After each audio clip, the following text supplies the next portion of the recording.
आजकल एक आरोप विपक्षी पार्टियों द्वारा भारतीय जनता पार्टी की सरकार पर ये लगाया जाता है कि वो विभिन्न राज्यों में जो विपक्षी दलों की सरकारें हैं उनको ठीक से काम नहीं करने देते हैं और उनके ऊपर राज्यपाल के माध्यम से इनडायरेक्ट रूप से शासन करने की कोशिश करते हैं। नमस्कार मित्रों, स्वागत है आपका हमारे YouTube चैनल विचार प्रवाह द सोशल पल्स बाय दीप कृष्णा में। और हम चर्चा कर रहे हैं अपनी एक सीरीज़ कांग्रेस के कुकर्म के आज 23वें एपिसोड में हम आपके सामने हैं। हम चर्चा कर रहे हैं कांग्रेस के उस कुकर्म की कि जिसमें कांग्रेस ने ये करके दिखा दिया कि अगर किसी भी राज्य में उनकी सरकार नहीं बनी तो हम उसको चलने नहीं देंगे। कैसे? बात है 1957 की, जबकि पहली बार पूरी दुनिया में कम्युनिस्ट पार्टी ऑफ इंडिया की, मतलब किसी भी कम्युनिस्ट पार्टी की, आप ये समझ लीजिए, इलेक्टेड गवर्नमेंट बनी थी केरल में। केरल में पहली बार एक गैर कांग्रेसी सरकार बनी थी और ये थी ईएमएस नंबूदरीपाद की नेतृत्व वाली सीपीआई की सरकार। जैसा कि हमने पहले बताया कि कम्युनिस्ट सरकार थी और दुनिया में पहली बार कम्युनिस्ट पार्टी कहीं पर भी लोकतांत्रिक रूप से चुनकर सत्ता में आई, एक चाहे राज्य में ही सही, क्योंकि कम्युनिस्ट पार्टी का भी सिस्टम लोकतंत्र का सिस्टम नहीं है। वहाँ पर भी बिल्कुल सिलेक्शन वाला सिस्टम है कि हमारी पार्टी का, जैसे चीन में नहीं, हमारी पार्टी का जो महासचिव होगा वही वहाँ का राष्ट्रपति बनेगा, उसी तरह का सिस्टम है उनका सब जगह।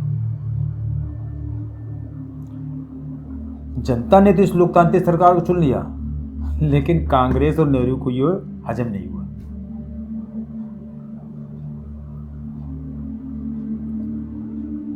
नंबूदरीपाद की सरकार ने उस समय जो भी काम किए, मतलब देखिए, होता ही ऐसा नहीं होता है कि लोकतंत्र में सब लोग सारे खराब काम ही करते हैं, कुछ अच्छे काम भी करते हैं। तो नंबूदरीपाद की सरकार ने उसमें भूमि सुधार है, शिक्षा सुधार है, इस तरह के कदम उठाने वहाँ पर चालू कर दिए। लेकिन इसका रिफ्लेक्शन क्या हुआ जाके कि जो वहाँ के चर्चेस थे, वहाँ के जो जमींदार लोग थे, वहाँ के जो निजी स्कूलों के मालिक थे, वो सब इससे नाराज हो गए। और कांग्रेस ने इस तरह के जो सारे असंतुष्ट ग्रुप थे उनको इकट्ठा किया, अपना पॉलिटिकल हथियार बनाया उनको, और वहाँ पर लिबरेशन स्ट्रगल चालू कर दिया। और इस आंदोलन में कांग्रेस के साथ जो है चर्च है, नायर सर्विस सोसाइटी है, ये सब एक साथ लग गए। इस आंदोलन को कांग्रेस ने वहाँ ने समाज में, दुनिया में बहुत बड़ा चढ़ा के पेश किया कि अरे बहुत असंतोष है वहाँ पर, देखो पब्लिक जो है बिल्कुल, जनता उसके विरोध में आ गई है राज्य सरकार के। और वहाँ की कांग्रेस ने यहाँ की केंद्र सरकार, वो भी कांग्रेस की थी, मतलब तो एक दिखाने वाला मैटर था कि केरल में बिल्कुल अराजकता छा गई है, तेरे दबाव बनाने की कोशिश की। और नतीजा क्या हुआ कि 31 जुलाई 1959 को राष्ट्रपति माननीय राजेंद्र प्रसाद जी ने प्रधानमंत्री नेहरू के कहने पर अनुच्छेद 356 का पहली बार उपयोग किया भारतवर्ष के इतिहास में, और नंबूदरीपाद सरकार को बर्खास्त कर दिया। 2014 के बाद से आज तक कभी भी भारतीय जनता पार्टी की सरकार ने किसी भी राज्य सरकार को बर्खास्त नहीं किया है, भी अब रिकॉर्ड चाहिए।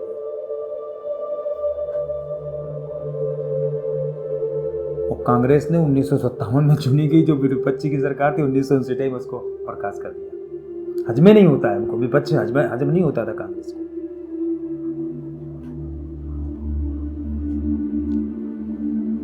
और ये लोकतंत्र पर इतना बड़ा प्रहार था जिसका कि उदाहरण कहीं नहीं मिलता है। भारत में तो बहुत बार बर्खास्त किया, एक साथ 4 सरकारों को बर्खास्त किया कांग्रेस ने, 4 राज्यों की सरकारों को।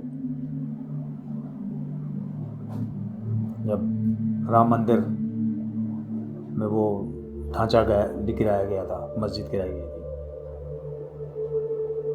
यूपी, एमपी, राजस्थान और छत्तीसगढ़, 4 सरकारों को एक साथ गिराया था। कांग्रेस कभी भी चाहती नहीं थी कहीं पर भी विपक्ष की सरकार चले, और धारा अनुच्छेद 356 का जितना दुरुपयोग कांग्रेस ने किया आज तक कभी किसी ने किया ही नहीं। केवल अपने शासन सत्ता को बचाए रखने के लिए, बनाए रखने के लिए, और विपक्ष की सरकार को ना चलने के लिए। कांग्रेस विपक्ष को किसी भी तरीके से इस लोकतांत्रिक सिस्टम में जगह देने के लिए तैयार ही नहीं थी। सिर्फ हर जगह अपनी सत्ता, अपना प्रभुत्व बनाए रखना चाहिए। और 1959 की यह घटना भारत के इतिहास में लोकतंत्र की हत्या के रूप में याद की जाएगी। आगे और भी बहुत सारे मुद्दे हैं। 1959 में रामकृष्ण डालमिया घोटाला, जो पूंजीपतियों की मिली भगत से हुआ था, उसके बारे में हम लोग चर्चा करेंगे। मिलते हैं ब्रेक के बाद।